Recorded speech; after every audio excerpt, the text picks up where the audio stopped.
Good day everyone, welcome po sa ating channel. Ito ang inyong Pinoy Collector at kung bago lang po kayo sa ating channel, paki-like and subscribe lang po para updated po kayo. I-share ko lang po sa inyo ay ang tinatawag na Indie series. Ito ay umikot ng panahong 1949. Mag-uumpisa tayo sa 5 centavos. Ito ang tinatawag na 5 centavos. Noong panahon ng 1949, medyo malaki-laki na mabibili nyo sa 5 centavos. Kaya kahit noon pa man ay may perang papel na 5 centavos. Sumunod ay ang 10 centavos. Ayan, si Magsaysay ang Pangulo noong panahon ng 1949, 10 centavos. Naku, busog na busog ka na noon. Ito ang tinatawag na English series. Sa likuran niya ay makikita ang ganyang disenyo. Sumunod ay ang 20 centavos. 20 centavos ng panahon ng English series. Share ko lang sa inyo ano nga ba ang makikita natin ng mabibili noong panahon ng 1949. 20 centavos. Centavos, ano mabibili? Subukan natin i-google kung may makikita tayo, no? Pero hindi natin alam, kaya hindi ko kasi inabot. So ito, no, 20 centavos. Sumunod naman ay ang 50 centavos. Sa mga nakakaalam dyan, ng panahon ng 1949, baka mabigyan nyo ako ng idea kung ano na ba mabibili ng mga panahon 50 centavos ang pera natin, ano. So napakaganda na meron tayong ganitong koleksyon. Bumabalik tayo sa nakaraan natin, ang history. Kaya aking iniingatan ng mga yan. Tapos half peso, 'di ba?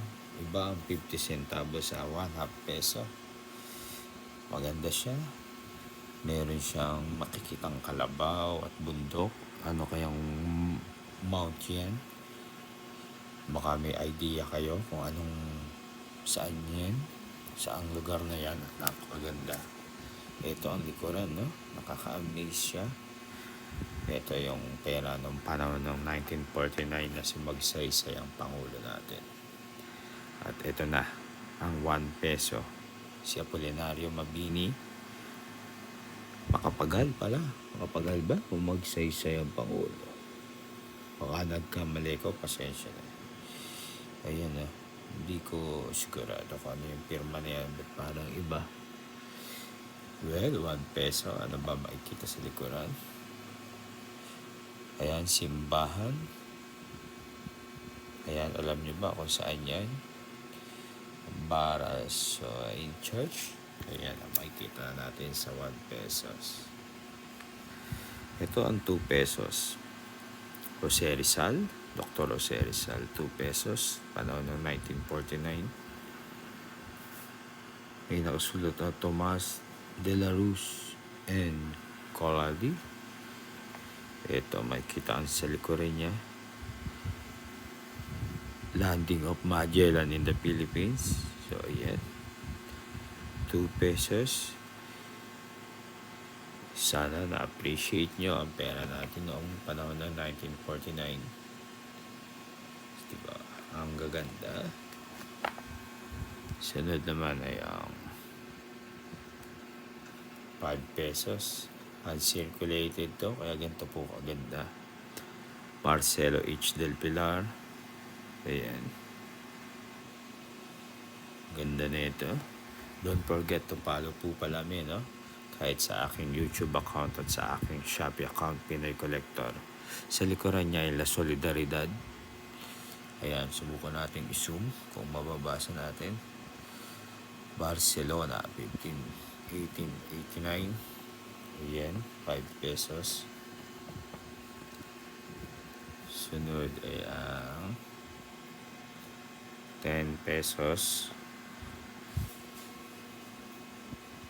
Gombursa. Tatlong paring martir, ika nga. Sa likuran nila ay ang Ordaneta and Legazpi Monument. Ayan, monumento. Ang ganda ng design, di ba? May konting stain lang pero alos ang lutong pa nito, crispy. Kaya iniingatan ko itong mga pera na ito. 10 pesos. Padre Burgos, Gomez and Zamora. Ayan. Diba?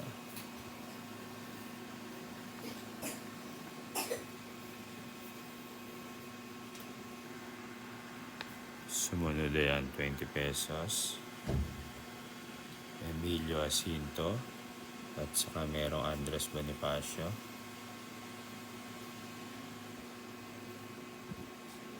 Ganda ng design. Sa likuran niya ay ang kartilya ng Katipunan. Kaya may nakasulat.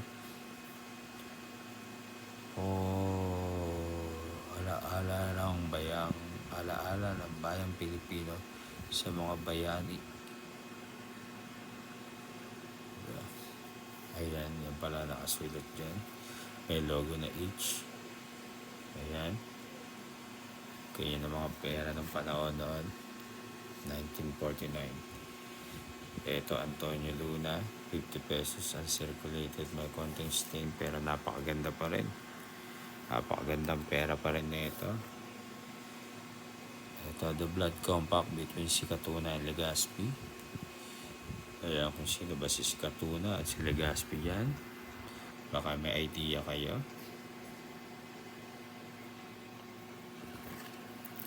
Ito na tayo.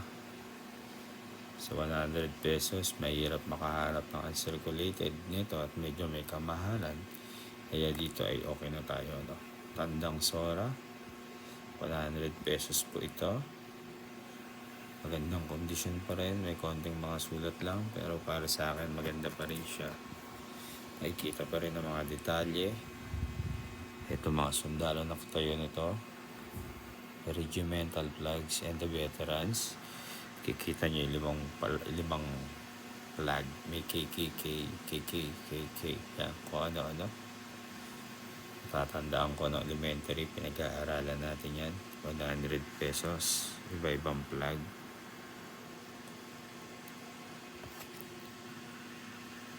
Ito, Manuel L. Quezon, 200 pesos. Ay, pakalaking pera na ito nung panahon na yon. Yan talaga, design niya yan. Design niya yan, hindi po sulat yan. Design niya po yan. Yan, si Manuel L. Quezon.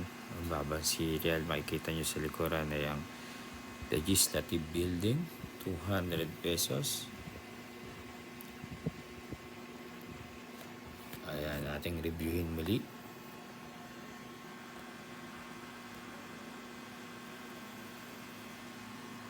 May kulang po ako, no, yung 500 pesos. Wala pa po tayo nun. Hindi pa tayo nagkakaroon nun. So, una. Ayan.